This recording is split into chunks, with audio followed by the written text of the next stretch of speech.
This week, Hashtag Trending is sponsored by Elisa, A Tale of Quantum Kisses. And to those of you who are buying and listening to the new audiobook version of this sci-fi action adventure and love story, I'm humbled. Thank you. To those of you who haven't yet got a copy, it's on Audible, Amazon, Kobo for Canadians, Barnes & Noble, everywhere you find talking books. You can also find a print copy or a Kindle copy on Amazon. You can even ask for it at your library. Look for Elisa, E-L-I-S-A, and Jim Love, or just Google it. A study warns of work slop, AI that makes it easier to create bad work faster. Google is facing a new antitrust test, this time over its ads and not just search. India's Swadeshi push could threaten Microsoft's reign. And a new book warns, if anybody builds it, everyone dies. Welcome to Hashtag Trending. I'm your host, Jim Love. Let's get into it. It's called work slop, and it's the subject of a new study.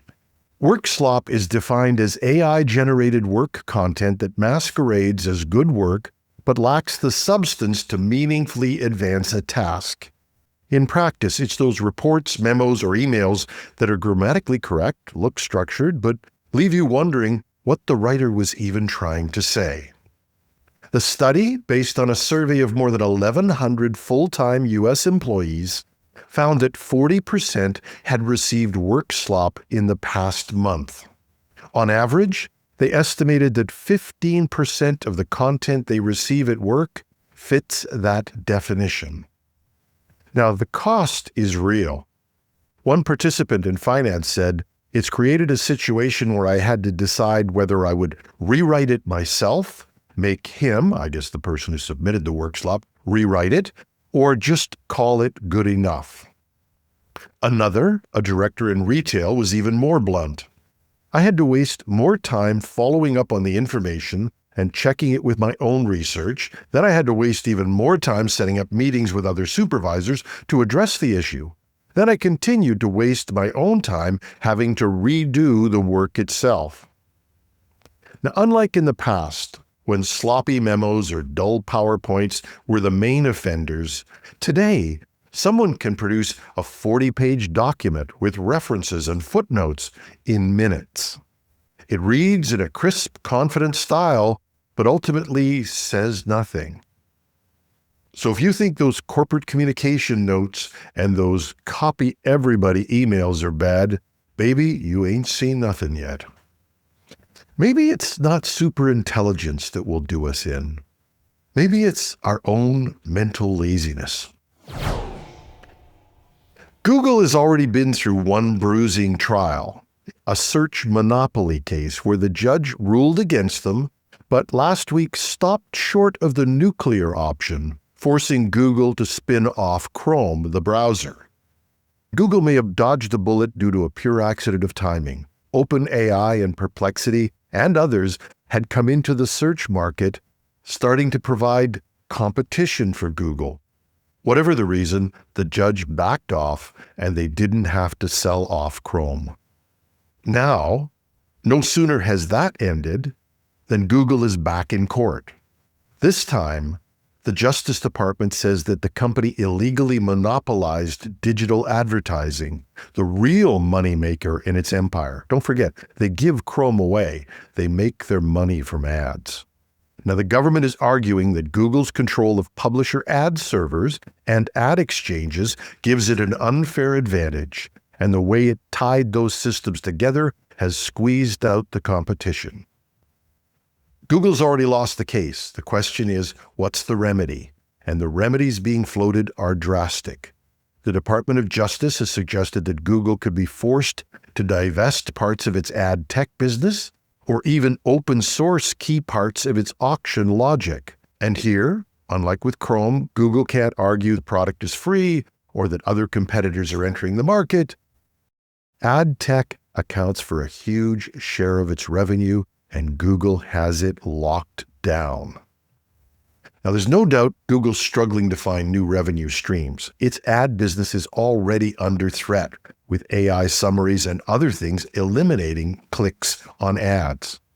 But losing such a massive chunk of revenue so quickly could be catastrophic. In search, Google dodged a bullet. In the ads, this time, the bullet may have their name on it. There's no doubt in anybody's mind that the tech sector is really what's driving the U.S. economy right now. And every major company wants a slice of that market. The question is, what happens when the market pushes back?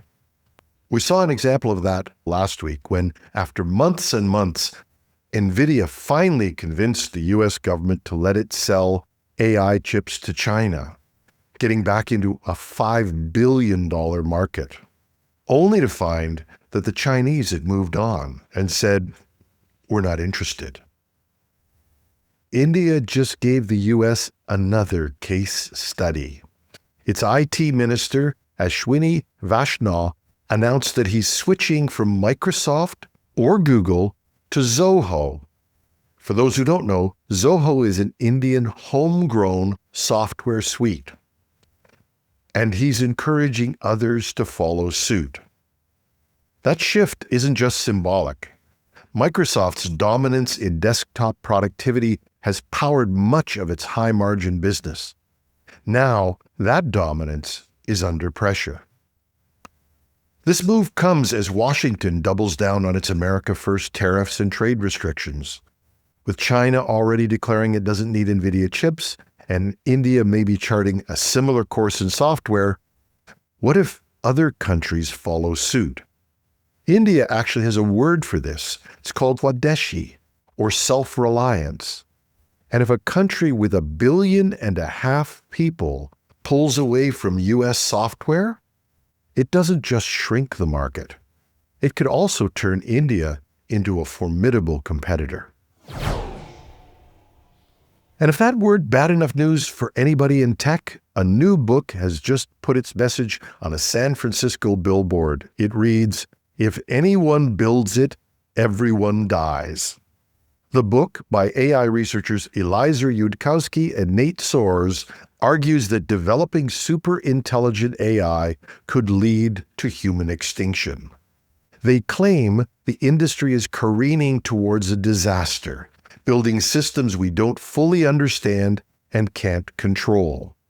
The placement of the billboard, right along I-80, surrounded by glossy AI advertising, is no accident. It's meant as a jarring counterpoint to the hype, a reminder that some of the field's most dedicated experts believe that the risks of AI are existential. And for a tech sector that's already reeling from antitrust fights, geopolitical tensions, and economic pressures, it's one more sign that the biggest challenge might not be winning market share or winning the AI race, but proving they can safely build AI. And that's our show. Once again, my sincere thanks to each and every one of you that are helping make the launch of Elisa, the audiobook, a success. And if you like it, please post a review. They all help. And if you haven't checked it out yet, I'd love to have your support. If you like the show, you might like the narrator. It's me. So it's Elisa, E-L-I-S-A. Get it on Audible, Kobo, Barnes & Noble, Amazon, wherever, or just Google Elisa and Jim Love, and you'll find dozens of places you can purchase the audiobook, the print book, or the electronic book. Take your pick. And whatever you're reading this week, and I hope it's not AI slop, have a thrilling Thursday.